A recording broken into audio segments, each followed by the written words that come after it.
கதை கேட்க தயாராயிட்டீங்களா? இன்றைக்கான வேதவசனத்தையும் கதையும் பார்ப்போமா?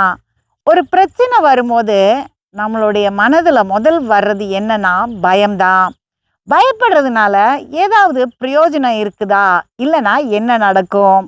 வேதம் என்ன சொல்லுகிறது என்று பார்க்கலாம். 2 வசனங்களை நான் உங்களுக்கு வாசிக்கிறேன்.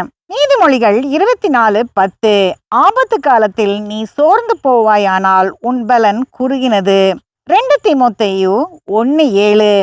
தேவன் நமக்கு பயமுள்ள ஆவியை கொடாமல் பலமும் அன்பும் தெளிந்த புத்தியும் உள்ள ஆவியையே கொடுத்திருக்கிறார்.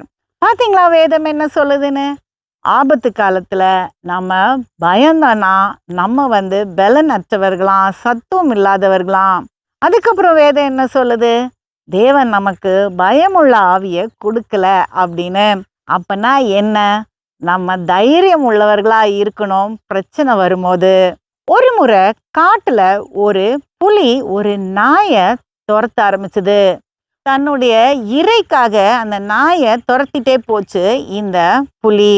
இந்த நாய் வேகமா ஓடி போய் வனத்துறையினர் அங்க ஒரு கழிவறையை கட்டி வச்சிருந்தாங்க, அதுக்குள்ள போய் அடைஞ்சிருச்சு. இந்த புலியும் வேகமா உள்ள போயிருச்சு. இது போன வேகத்துல கதவு பின்பக்கமா தன்னாலவே சாத்திருச்சு. சாயங்காலம் ஆயிருச்சு.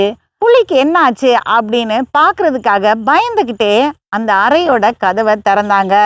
ஆனா ஒரு ஓரமா புலி பயந்து போய் படுத்திருந்தது. அந்த நாய்க்கு ஒரு சேதமும் இல்ல. என்ன நடந்திருக்கும் அப்படின்னு இவங்க யோசிச்சு பார்த்தாங்க. அறை கதவு சாத்தினதுனால பயப்பட்ட அந்த புலி தன்னுடைய பலனை மறந்து நாய்க்கு முன்னாடி பயந்து ஒரு ஓரமா படுத்திருந்திருக்கு. இப்படிதான் பயந்தனா நம்மளுடைய பலன் நமக்கு மறந்துடும். ஒரு பிரச்சனை வரும்போது தெளிந்த புத்தியோட யோசிச்சா மட்டும்தான் நம்ம ஜெயிக்க முடியும், வெளியே வர முடியும். அடுத்த கதையில் சந்திப்போம்.